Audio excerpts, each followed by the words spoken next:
मैं धर्मेंद्र कुमार राय और Unacademy judiciary के यूट्यूब चैनल पे आपका फिर से स्वागत करता हूं। और आज हम लोग फिर से आईपीसी के एक नए टॉपिक को डिस्कस करेंगे। तो सबसे पहले तो आप ये बताएं कि क्या आपको मेरी आवाज़ पहुंच रही है, तो इसके बाद हम लोग लेक्चर को आगे बढ़ाएंगे। जल्दी से मैसेज करें कि क्या मेरी आवाज़ आप तक बिल्कुल क्लियर पहुंच रही है।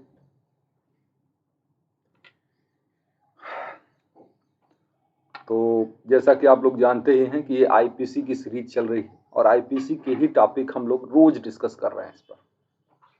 तो मैं बता दूं कि जो बिहार एपीओ मेंस के पर्पज के लिए चीज़ें चल रही थी, माने आईपीसी के टॉपिक जो हम लोग पढ़ रहे थे, उसका ये अंतिम एपिसोड होगा आज के बाद आईपीसी की ये जो क्लास रेगुलर चला रहे थे हम, ये आईपीसी की क्लास नहीं होगी। हो सकता है किसी अन्य सब्जेक्ट की क्लास हो, और वैसे भी हमारी क्लास जो होती है वो मंडे टू फ्राइडे ही होती है। तो इसलिए आज जो है हम लोग करके फिर कम से कम 2 दिन का रेस्ट लेंगे, फिर उसके बाद आगे फिर से यूट्यूब पर आएंगे। तो लेकिन आज का टॉपिक भी छोटा है और इस टॉपिक को अच्छे से कर लेंगे ताकि आपको प्री की परीक्षा हो, चाहे मेंस की परीक्षा हो, एलएलबी हो, कोई भी परीक्षा हो, आप सारे क्वेश्चन को टच कर पाए और फिर इसके बाद आपको कोई कमी महसूस ना हो। मधु प्रणाम, Ranjana good morning, Amrita Sangeeta good morning, Ranjana morning. चलें तो डिस्कस करते हैं। जैसा कि आज थोड़ा सा अनअकैडमी के बारे में चर्चा कर लेते हैं, फिर उसके बाद अपने विषय पर आते हैं। आप लोग जानते हैं कि अनअकैडमी के माध्यम से आप अपने सपनों को साकार कर रहे हैं और ये अनअकैडमी का प्लेटफॉर्म सिर्फ आपके लिए नहीं बल्कि बहुत लोगों के लिए फ़ायदेमंद साबित हो रहा है, क्योंकि ये ऐसे लोगों की भी मदद कर पा रहा है जो लोग किसी कारण से कोचिंग जाके पढ़ाई नहीं कर सकते। उनके लिए टाइम का कोई शेड्यूल नहीं है कि वो कब बिजी रहेंगे, कब फ्री रहेंगे। तो ऐसे लोगों के लिए ये प्लेटफॉर्म समझ लीजिए कि बहुत इम्पॉर्टेंट है और बहुत फ़ायदेमंद रहा है। Mukesh Kumar good morning. फिर बात करते हैं कि आखिर कौन कौन से सब्जेक्ट पढ़ाए जाते हैं इस पर।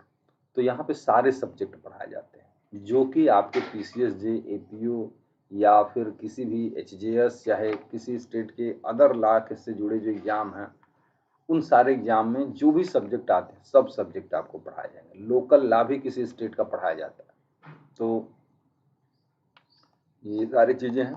मैं एक बात और बता दूं कि ये स्पेशल क्लास अनअकैडमी पर 2 प्रकार की क्लासेस चलती हैं। एक क्लास जो होती है स्पेशल क्लास होती है और दूसरी होती है वो प्लस क्लासेस होती है। स्पेशल क्लास का फ़ायदा ये है कि आपको वहाँ पे सब कुछ मिल जाता है, बहुत कुछ मिल जाता है, और ऐसे लोगों को भी होता है जिन्होंने सब्सक्रिप्शन नहीं लिया है, यानी जिन्होंने एडमिशन नहीं लिया है, वो भी इस क्लास का लाभ उठा सकते हैं। लेकिन प्लस क्लासेस ऐसी क्लासेस होती हैं जिनका लाभ वो लोग नहीं उठा पाते जिन्होंने सब्सक्रिप्शन नहीं लिया हुआ है। जिन्होंने सब्सक्रिप्शन लिया है केवल वही उसका लाभ उठा पाते हैं,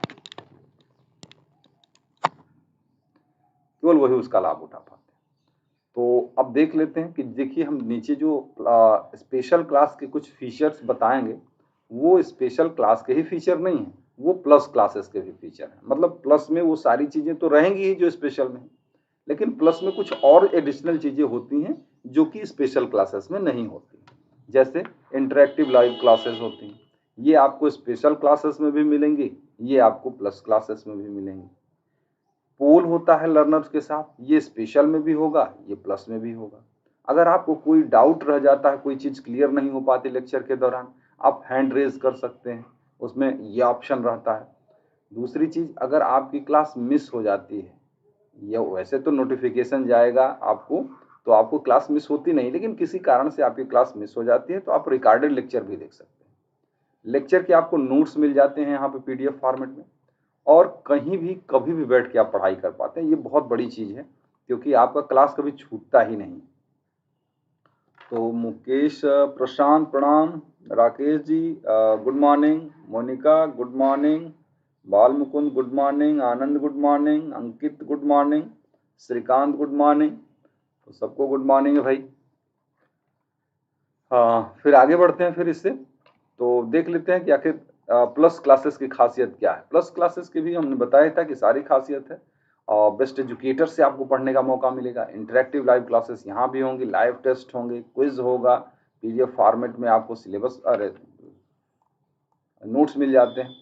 ये एक चीज़ मैं बताऊं, प्लस सब्सक्रिप्शन अगर आप लेते हैं, माने एडमिशन लेते हैं अगर अनअकैडमी पर, तो 12 मंथ का अगर आप सब्सक्रिप्शन लेते हैं, 18 मंथ का सब्सक्रिप्शन लेते हैं, 24 मंथ का सब्सक्रिप्शन लेते हैं, तो आपको 1, 2 और 4 मंथ का सब्सक्रिप्शन बिल्कुल फ्री में मिल जाता है।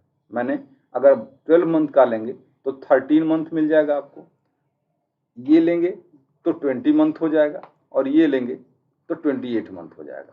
तो ये ऑफर कुछ दिनों के लिए है, फिर उसके बाद ये ऑफर समाप्त हो जाएगा। और आज अगर आप ये बताएं कि ऑफर है तो 31 अगस्त तक, 31 अगस्त तक ही ये ऑफर होगा मैक्सिमम, इसके बाद ये ऑफर उपलब्ध नहीं। आगे बढ़ते हैं, फिर बात कर रहे थे हम प्लस कोर्सेस की। प्लस कोर्सेस में यह हमने बताया ही था कि एक होती है सुविधा कि समय समय पर बैच शुरू होते रहते हैं। जैसे ये देखिए 4 अगस्त से बैच, ये देखिए जस्ट 18 अगस्त से बैच शुरू हुआ, ये 11 अगस्त से बैच शुरू हुआ, ये 7 जुलाई से बैच शुरू हुआ, ये 9 जून से बैच शुरू हुआ, ये 14 जुलाई से बैच शुरू हुआ।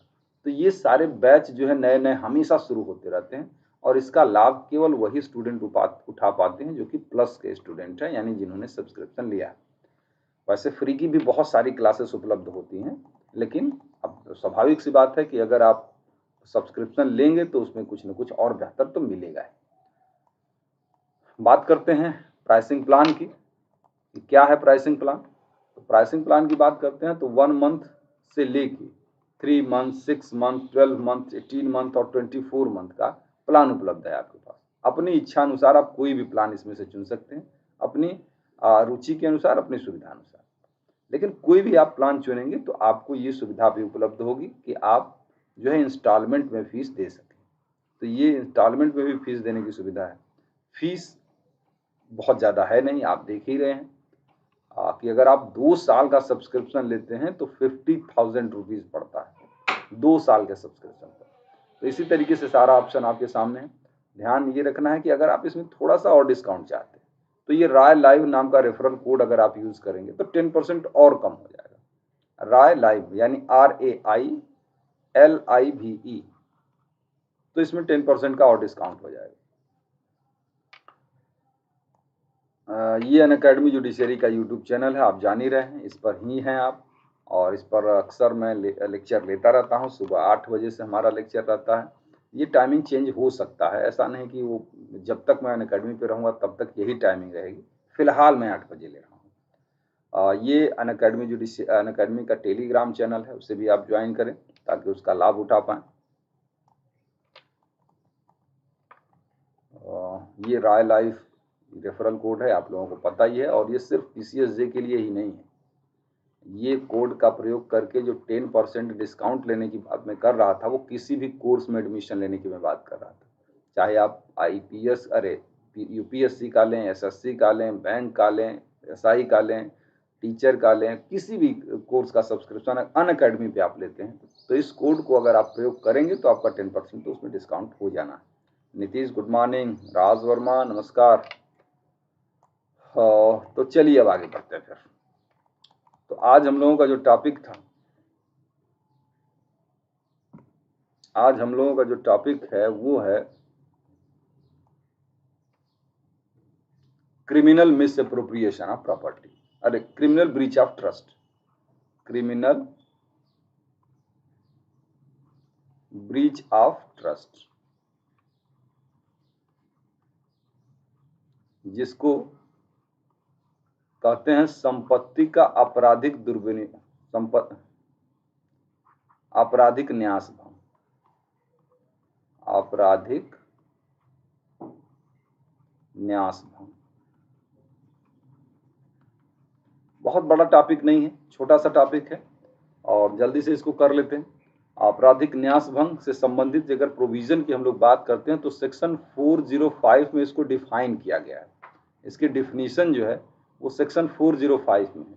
हालांकि इससे संबंधित प्रोविजन 409 तक चलेंगे, 405 से 409 तक इसके प्रोविजन है। आपको सरसरी दृष्टि से 405 के बाद भी देख लेना है, लेकिन 405 को ढंग से देखना है। तो चलिए देखते हैं कि आखिर इसकी डिफिनीशन क्या कहती है। सेक्शन 405 के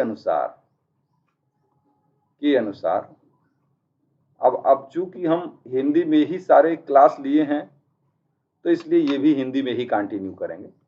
तो सेक्शन 405 के अनुसार क्या होगा, डेफिनेशन अगर आपके पास बेयर हो तो उसको जरूर देख लीजिए, मैं पढ़ देता हूं। हालांकि उसमें लिखा है कि जो कोई संपत्ति या संपत्ति पर कोई अख्तियार किसी प्रकार अपने को न्यस्त किए जाने पर उस संपत्ति का बेईमानी से दुर्विनियोग करेगा या उसे अपने उपयोग के लिए संपरिवर्तित कर लेता है, या जिस प्रकार ऐसा न्यास निर्वहन किया गया है उसको विहित करने वाली विधि के किसी निर्देश का या किसी न्यास के निर्वहन के बारे में उसके द्वारा दी गई किसी अभिव्यक्त या विवक्षित वैध संविदा का अतिक्रमण करके बेईमानी से उस संपत्ति का दुर्विनियोग करता है या जानबूझकर किसी अन्य व्यक्ति द्वारा किया जाना सहन करता है, वो आपराधिक न्यास भंग का अपराध करता है।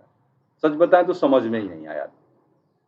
जिस व्यक्ति को पहले से समझ में आया हुआ है उसे तो ठीक है, लेकिन जिन्होंने पहले से नहीं समझा हुआ है तो ये criminal of breach of trust के डिफिनीशन से कुछ बात खास समझ में आती नहीं।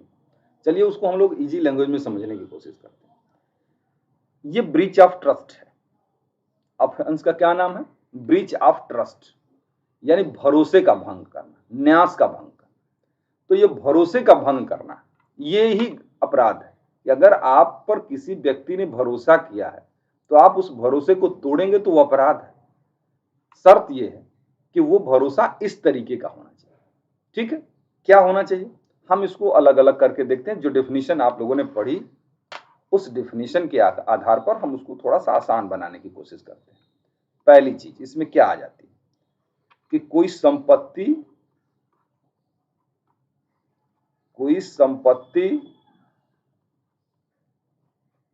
से संबंधित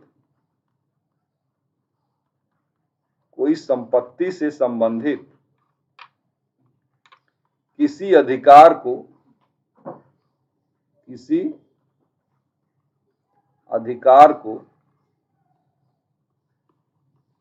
किसी व्यक्ति को न्यस्त किया गया हो।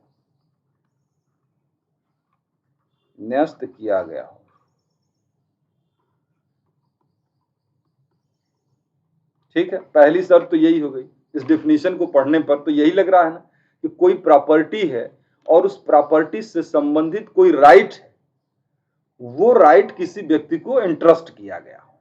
ठीक है ना, किसी प्रॉपर्टी से संबंधित कोई राइट किसी व्यक्ति को ट्रस्ट किया गया हो, इंट्रस्ट किया गया हो। और दूसरी बात इसमें क्या आ जाती है कि जिस व्यक्ति को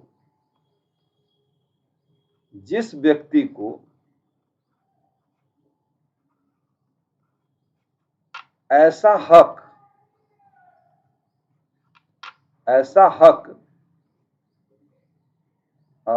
क्या कहते हैं न्यस्त किया गया था उसने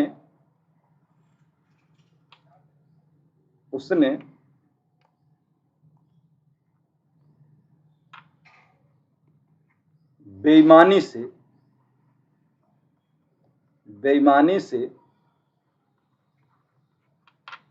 उस संपत्ति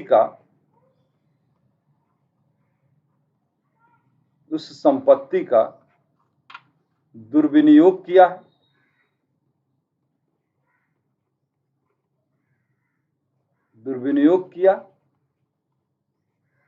या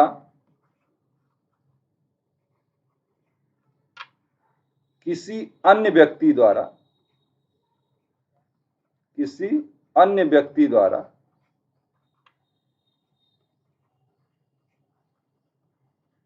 ऐसा किया जाना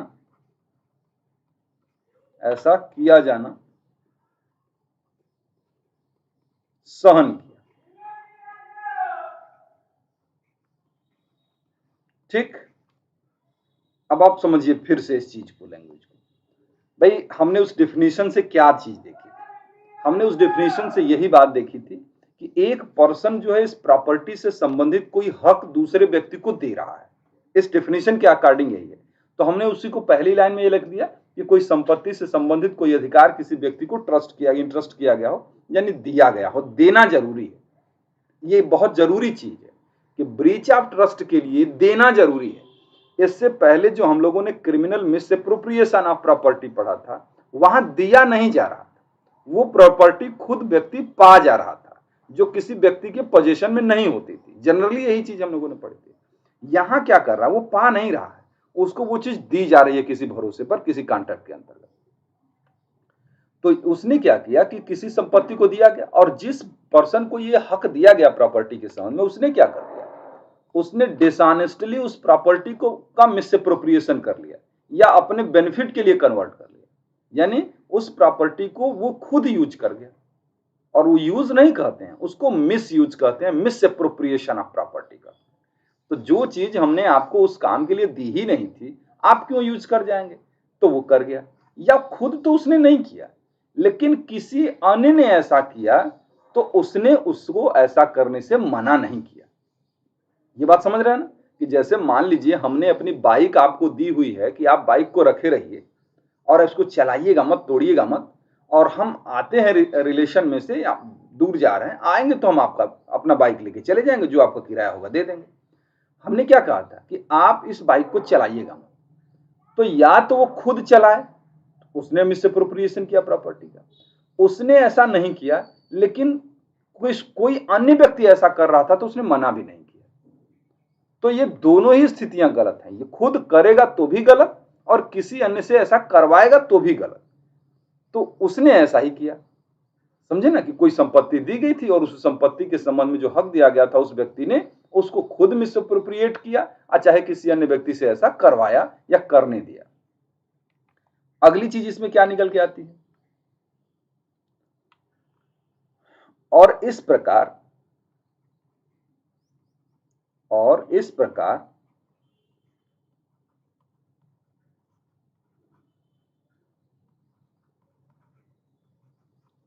उस व्यक्ति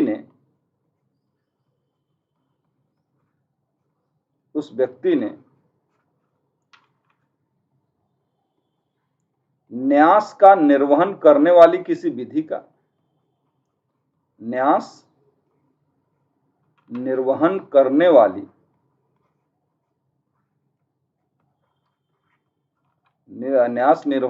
वाली किसी विधि का, या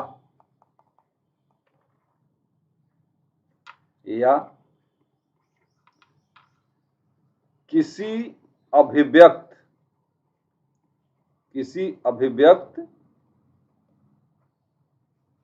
या विवक्षित संविदा का, अभिव्यक्त या विवक्षित संविदा का भंग किया।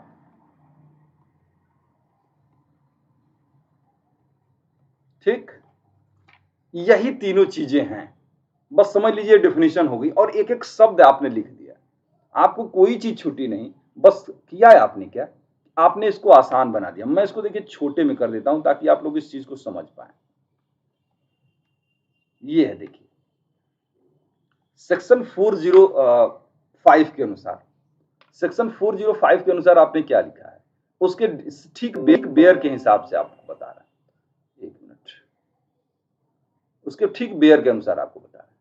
क्या है कि कोई संपत्ति से संबंधित कोई अधिकार किसी व्यक्ति को दिया गया हो और इंटरेस्ट किया गया हो, और दूसरी शर्त कि जिस व्यक्ति को ऐसा अधिकार दिया गया था उसने उसको मिसयूज कर दिया, बेईमानी से उसका दुर्विनियोग कर दिया। दूसरी चीज क्या है, या फिर किसी अन्य व्यक्ति द्वारा ऐसा किया जाने दिया। यहां तक तो कोई दिक्कत ही नहीं है कि खुद किया या किसी अन्य का किया जाना सहन किया। और इस प्रकार उस व्यक्ति ने, जिसको सामान दिया गया था, न्यास निर्वहन करने वाली किसी विधि का, यानी एक लॉ ऑफ ट्रस्ट बना हुआ है ना, तो ट्रस्ट के संबंध में कुछ रूल बताती है ना, तो वो उसी तरीके से कह रहा है कि न्यास का निर्वहन करने वाली किसी विधि का उल्लंघन कर दिया उसने इस प्रकार, या किसी एक्सप्रेस या इंप्लाइड कॉन्ट्रैक्ट को ब्रीच कर दिया उसने। तो अगर ऐसा उसने किया तो उसने कौन सा अपराध किया, उसने आपराधिक न्यास भंग का अपराध किया, आपराधिक न्यास भंग का अपराध किया। ठीक है। आपराधिक न्यास भंग का अपराध किया। तो अब इसको बड़ा कर देते हैं।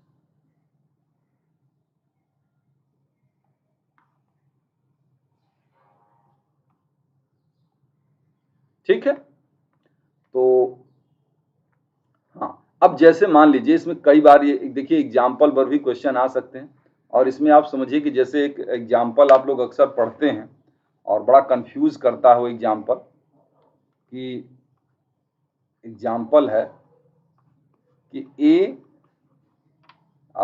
बी के पास जो कि एक भांडागारिक है, जो कि एक भांडागारिक है। अब आप कहेंगे ये भांडागारिक क्या होता है? ये बस लॉ के टर्म में यूज कर रहा हूं। स्टोर कीपर सिंपल लैंग्वेज में इसको कहते हैं। जो एक स्टोर कीपर है उसको अपनी कोई प्रॉपर्टी दे के जाता है कि भैया इसको रखे रहिए, और आप जब मैं वापस आऊंगा तो आप हमको दे दीजिएगा, और इसका जो किराया होगा, जो रेंट होगा, आप हमसे ले लीजिएगा। इसी शर्त पे उसने उस चीज को उसको दी। तो ए ने जो बी को ये चीज दी थी, बी ने क्या किया कि उसको किसी अन्य को दे दिया, उसने सी को सेल कर दिया। ठीक है, इन्होंने कहा था कि हम आएंगे तो हम आपका पैसा चुका के ले जाएंगे। हाँ हाँ मोनिका, तो पैसा चुका के ले जाएंगे। तो उसने क्या किया कि उसने उस चीज को दूसरे व्यक्ति को सेल कर दिया, उसको ट्रांसफर कर दिया डिसऑनेस्टली। अब इसने कौन सा ऑफेंस किया है? तो क्रिमिनल ब्रीच ऑफ ट्रस्ट का, क्योंकि वो सारे एसेंशियल इसमें कंप्लीट हो रहे हैं। सारे एसेंशियल कौन से कंप्लीट हो रहे हैं? कि ये एक प्रॉपर्टी से संबंधित हक इसको ट्रांसफर किया, बिल्कुल किया। दूसरा एसेंशियल उसमें था कि जिस व्यक्ति को ट्रांसफर किया गया उसने उस जिस शर्त के अंतर्गत किया गया था उसने उसका मिसयूज किया या किसी अन्य को किया जाने दिया।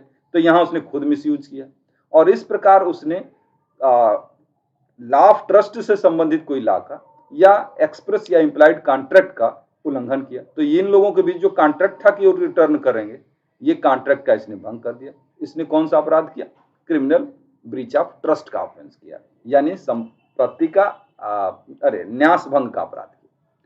तो ये इसके संबंध में एक चीज और समझते हैं इसमें, और ये समझते हैं कि जब आप इसको लिखेंगे तो लिखिए, बता दीजिएगा एक चीज, एक्सप्लेनेशन नंबर फर्स्ट और एक्सप्लेनेशन नंबर सेकेंड।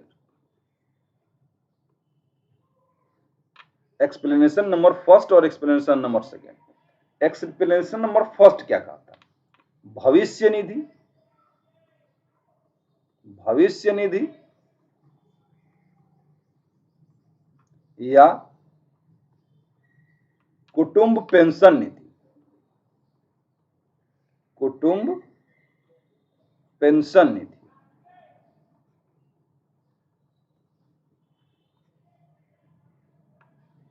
में किया गया अनिवार्य निक्षेप,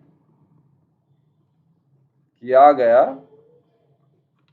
अनिवार्य निक्षेप।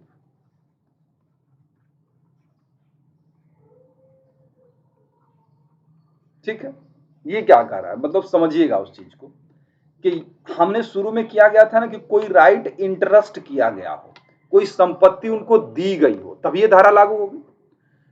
उसी को एक्सप्लेन करता है कि कहीं कहीं क्या होता है ना कि जब आप कहीं सर्विस कर रहे होते हैं तो आपकी सर्विस का एक पार्ट कंपल्सरी रूप से डिडक्ट कर लिया जाता है, कि ताकि जब आप रिटायर होंगे तो आपको वो पैसा दिया जाएगा या पेंशन के रूप में वो पैसा दिया जाएगा। ऐसा होता है, आप लोगों ने जानते ही होंगे। तो वो चीज, जैसे आपकी सैलरी मान लीजिए 10,000 रुपए है, और इतनी सैलरी में से आपको कट के मिलता ही 9,500 रुपए है, वो चीज 500 रुपए तो आपके हाथ में आई ही नहीं। तो प्रश्न ये है कि ये जो 500 रुपए हर महीने आपकी सैलरी से डिडक्ट हो रहा है, और जो पैसा इकट्ठा हो रहा है उस एम्प्लॉयर के पास, क्या उस पैसे को अगर वो मिसयूज कर जाए तो वो ब्रीच ऑफ ट्रस्ट होगा?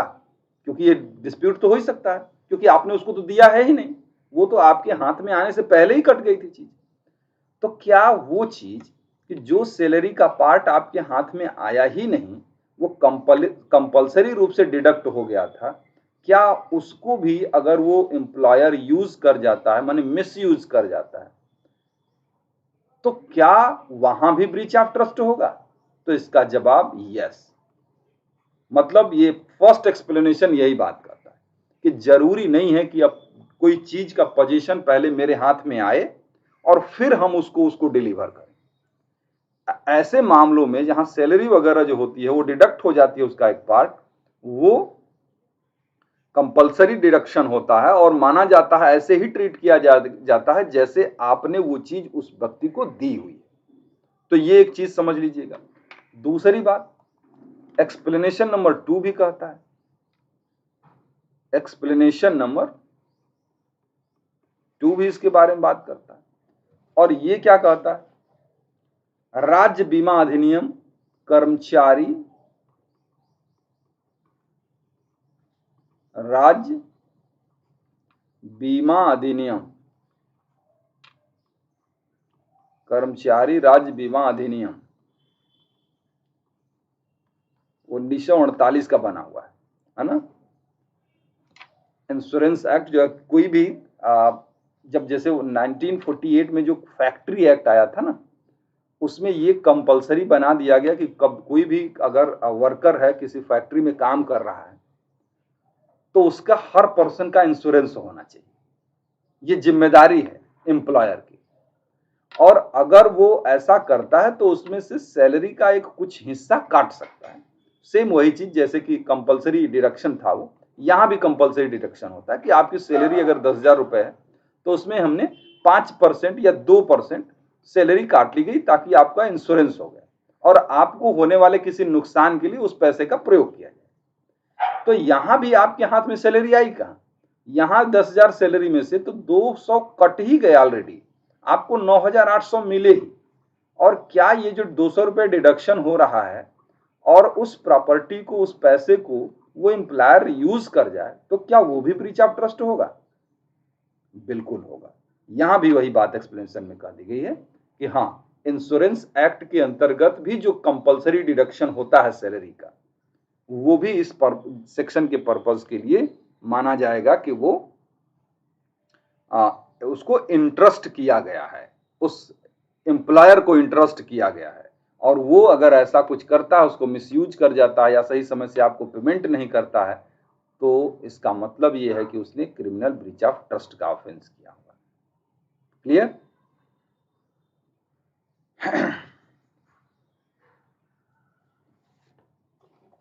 तो यही चीज है कि क्रिमिनल ब्रीच ऑफ ट्रस्ट के लिए जरूरी है कि एक चीज दूसरे, एक संपत्ति किसी दूसरे व्यक्ति को इंटरेस्ट की जानी चाहिए, मतलब उसको दिया जाना चाहिए, और जिस शर्त पर उसको दिया गया उसने उस शर्त का उल्लंघन कर दिया, यानी उस शर्त का पालन नहीं किया, उसे अपने फायदे के लिए यूज कर लिया। तो इसलिए वहां पर जो होगी चीजें,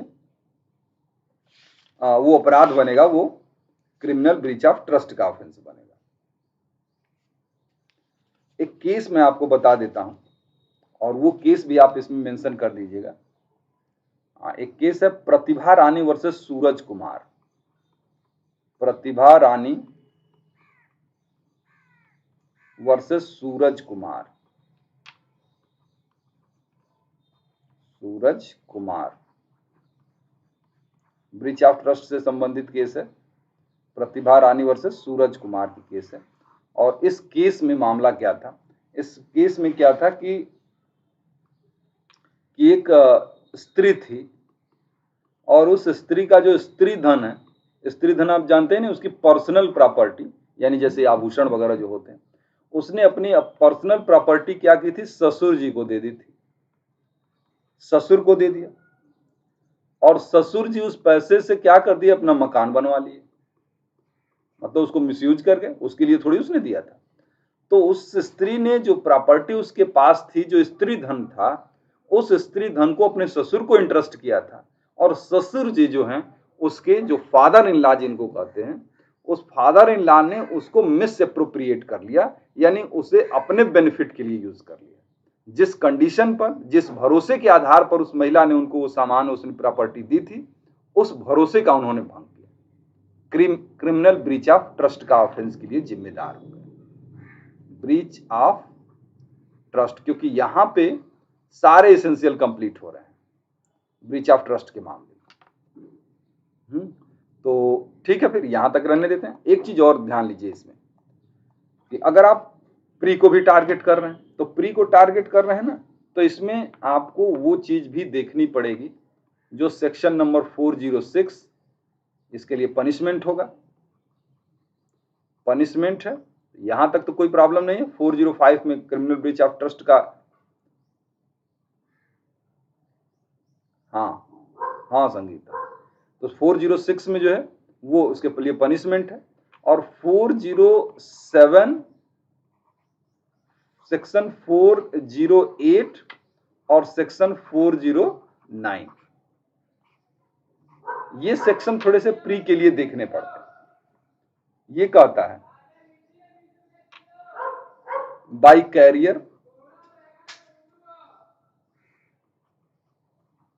कैरियर यानी वाहक द्वारा न्यास भंग। वाहक समझते हैं ना भाई, हमने अपना सामान आपको दिया कि ले जाके दे दीजिए फलाने व्यक्ति के पास, और आपने उस सामान को मिसयूज कर दिया, तो वहां पे जो सेक्शन लेगा वो 407 का लगेगा। 407 के अंतर्गत आप दोषी होंगे और ये गंभीर हो जाएगा, वो 7 ईयर्स तक का पनिशमेंट हो सकता है इसमें। 408 क्या कहता है? सर्वेंट द्वारा, मतलब क्लर्क या सर्वेंट द्वारा अगर किया जाएगा तो ये भी तो गलत बात है ना। सर्वेंट पर हम अपना ज्यादा भरोसा करते हैं, तो वहां भी 7 ईयर्स का पनिशमेंट हो सकता है। 409 की अगर हम लोग बात करते हैं तो पब्लिक सर्वेंट, उसके अलावा बैंकर, उसके अलावा एजेंट। ध्यान इसमें बस 409 में देना है, पब्लिक सर्वेंट और एजेंट। ये ब्रीच ऑफ ट्रस्ट करेंगे तो उसके लिए पनिशमेंट जो होगा 409 में होगा। ये प्री में पूछा जाने वाला क्वेश्चन है 409, क्योंकि जो चीजें देखिए थोड़ा सा भी, अब जैसे ब्रीच ऑफ ट्रस्ट कर रहे हैं, ऑफेंस है, तो इस ब्रीच ऑफ ट्रस्ट ऑफेंस को कौन चीज गंभीर बनाएगी? वो चीज गंभीर बनाएगी कि जिस पर हम ट्रस्ट जितना ही ज्यादा करते हैं, अगर वो हमारे ट्रस्ट को तोड़ेगा तो वो उतना ही गंभीर ऑफेंस बने। तो अगर किसी गैर व्यक्ति के पर हमने ट्रस्ट किया, उसने ब्रीच किया, निश्चित रूप से 406 को। लेकिन एक पर्सन जिसकी जिम्मेदारी है कि वो सामान को यहां वहां ले जाता है, उस पर हमने ट्रस्ट किया तो निश्चित रूप से गंभीर ऑफेंस किया उसने, अगर उसने भंग किया तो। इसी तरीके से क्लर्क करता है, सर्वेंट करता है, तो 408 में। और अगर वो पब्लिक सर्वेंट है जिसका काम ये है, जिस पर लोग भरोसा करते हैं, तो ऐसा पर्सन अगर करेगा तो 409 में होगा, और एजेंट करेगा तो 409 में होगा। तो सर्वेंट 408 में है, एजेंट 409 में। ये प्री के लिए है, पनिशमेंट आपसे कहीं नहीं पूछेगा, है ना। बस ये समझिए कि कौन से सेक्शन में कौन से व्यक्ति के लिए है ये, ठीक है। तो ये थोड़ा सा प्री के लिए आपको याद रखना है। बाकी ब्रीच ऑफ ट्रस्ट का टॉपिक हम लोगों ने, चूंकि छोटा टॉपिक था तो हम लोगों ने कंप्लीट कर लिया है। आप कहिए तो मैं आपको दिखा दूं कि आपको स्क्रीनशॉट लेना हो तो ले लीजिए, वैसे बहुत छोटा सा था। एक चीज, हाँ एक जरूरी चीज रह गई है आपकी, एक चीज रह गई है, उसको मैं बता देता हूं।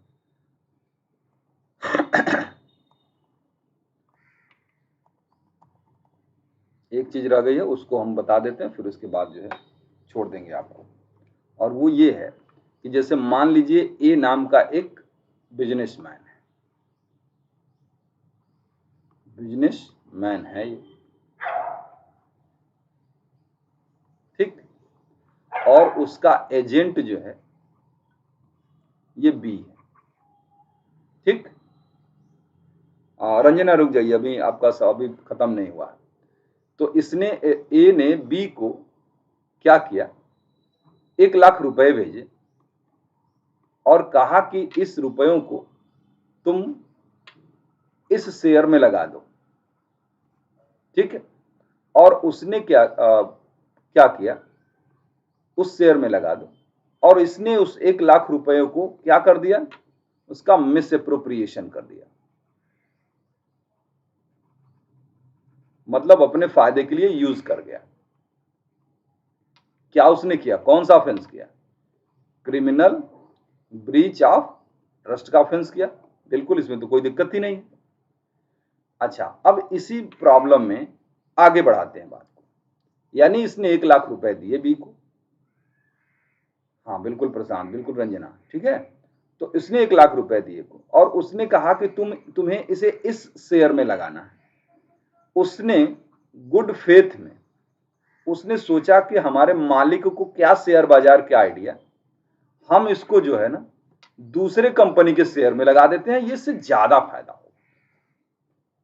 मालिक ने क्या कहा था, इस शेयर में लगाना। उसने क्या दिमाग लगाया, इस शेयर में लगाने के लिए। उसने सोचा कि गुड फेथ में उसने सोचा कि इससे ज्यादा फायदा हो। हुआ ये कि इससे हो गया नुकसान। माने उस शेयर में लगाता तो फायदा होता, लेकिन इस शेयर में लगाने की वजह से हो गया नुकसान। 50,000 रुपए का उसने नुकसान करा दिया। क्या उसने ब्रीच ऑफ ट्रस्ट किया है? अब इसका जवाब दीजिए, क्या उसने ब्रीच ऑफ ट्रस्ट किया है?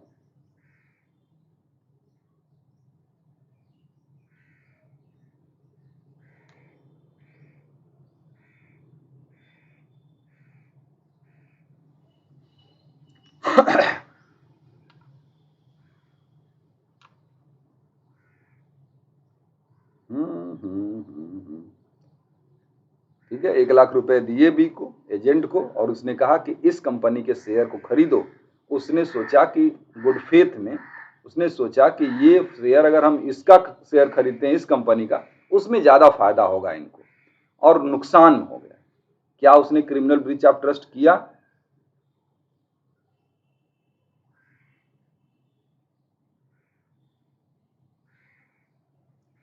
हाँ, तो ये जो है, जहां कहीं भी आईपीसी में ये गुड फेथ शब्द लग गया ना, इसका मतलब है कि ऑफेंस नहीं बनने वाला। फिर गुड फेथ लगने से बच जाता है। तो गुड फेथ है, यानी कि डिसऑनेस्ट इंटेंशन नहीं है, तो इसलिए वो क्रिमिनल ब्रीच ऑफ ट्रस्ट तो नहीं होगा, मतलब अपराध इसने नहीं किया। अब क्या इन्होंने जो बात नहीं मानी वो गलत नहीं किया? उन्होंने किया, यानी सिविल लायबिलिटी बनेगी इनकी, सिविल लायबिलिटी बनेगी इनकी। यानी जो मालिक को नुकसान कराया है इन्होंने होशियारी दिखा के, वो मालिक को कंपनसेट करेंगे फिर, ठीक है ना, वो कंपनसेट करेंगे उसको। तो यहां सिविल लायबिलिटी बनेगी, लेकिन क्रिमिनल लायबिलिटी नहीं बनेगी। हाँ संगीता, सिविल बनेगी। अब देखिए क्यों, क्योंकि आप लोगों ने पूरा पढ़ा है ना कि अगर कोई पर्सन गुड फेथ में कोई काम करता है और यहां पे उसने गुड फेथ में उसी के फायदे के लिए किया, तो गलती से दुर्भाग्य से और उनकी बात नहीं मानी, तो यहां breach of trust, breach of trust तो कर रहा है, इसमें कोई डाउट नहीं है, लेकिन वो breach of trust criminal breach of trust नहीं होगा। समझ रहे हैं ना बात को?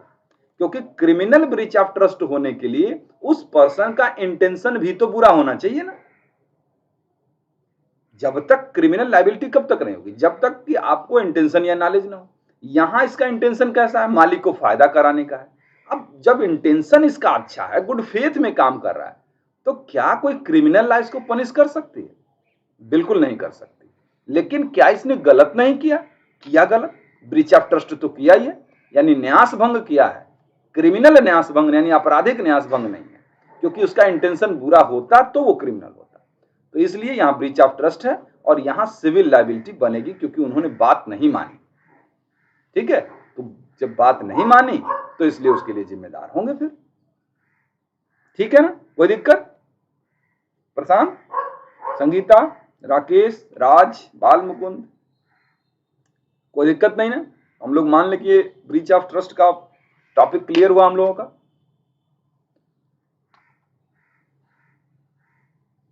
उम्मीद है कि आज के बाद 2-3 दिन कम से कम क्लास नहीं रहेगी यूट्यूब पे हमारी। नहीं रहेगी तो आप लोग भी थोड़ा सा रेस्ट ले ही लीजिए, हम भी थोड़ा रेस्ट ले लें। और आईपीसी ये स्पेशली, हालांकि ये सारे परीक्षाओं के लिए पूरा सीरीज काम देगा, लेकिन स्पेशली इस समय जो हम नोट्स बना बना के पढ़ा रहे थे वो बिहार पीसीएस अरे बिहार एपीओ मेंस के लिए बना रहे थे, और बिहार एपीओ मेंस की परीक्षा बहुत नज़दीक आ गई है, तो अब आप लोगों की इसकी ज़रूरत नहीं है, इसलिए थोड़ा सा रुकेंगे, फिर उसके बाद कोई सब्जेक्ट पढ़ाएंगे। तो चलिए, बहुत बहुत धन्यवाद आप लोगों का। अब जाइए थोड़ा नाश्ता वास्ता कर लीजिए और मैं थोड़ा दूसरा क्लास की तैयारी कर लूँ। ठीक है, फिर बाय बाय।